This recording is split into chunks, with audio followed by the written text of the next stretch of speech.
Son vaxtlar Qərbin Mərkəzi Asiya ölkələrinə marağının artdığını müşahidə edirik. Avropa ölkələrinin liderlərini Mərkəzi Asiyada yerləşən türk dövlətlərinə tez-tez səfərlər etmələri, qarşılıqlı münasibətlərin intensiv hal alması yeni dünya düzəni ilə bağlı suallar yaradır.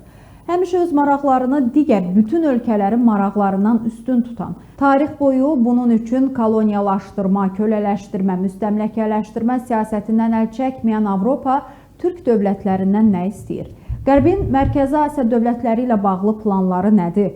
Suallarımızı siyasi şərhçi İlyas Hüseynov cavablandırıb baxın. Mərkəzi Asiyada gedən proseslər dünyanın müxtəlif geosiyasi mərkəzlərini özünə cəlb eləyir və xüsusilə Fransa prezidenti Emmanuel Macron öz geosiyasi maraqlarını təmin etmək istəyir. Xüsusilə Fransanın Afrikada itirdiyi siyasi xalların bərpa edilməsi, əvəzləşdirilməsi siyasəti yürüdülür. Çünki çox güclü dayaqlarını 5-ci Respublika Qaraqitədə itirilmiş vəziyyətdədir və xüsusilə urana böyük ehtiyac vardır və Mərkəzi Asiyada, xüsusilə Qazaxıstan və Özbəkistanda uran ehtiyatları var. Lakin maraqlıdır ki, bu uran ehtiyatlarını hava daşımacılığı vasitəsilə, hava nəqliyyatı ilə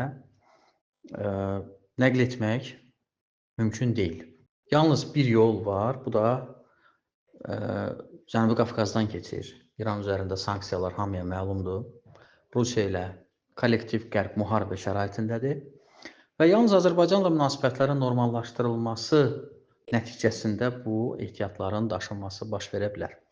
Avropa İttifaqının, Avropa Komissiyasının burada pozuculuq fəaliyyətləri, müəyyən güzəştlər, imtiyazlar, kreditlər, iqtisadi tranşlar hesabına geosiyasi maraqların implementasiyasının arxasında da hesab edirəm ki, Fransa dayanır və həm türk dünyasına zərbə vurmaq, türk dövlətləri arasında inteqrasiyanın qarşısını almaq, ayrı-ayrı müxalif cəbhələri formalaşdırmaq və dövlətlərə qarşı istifadə etmək siyasəti də yürüdülür.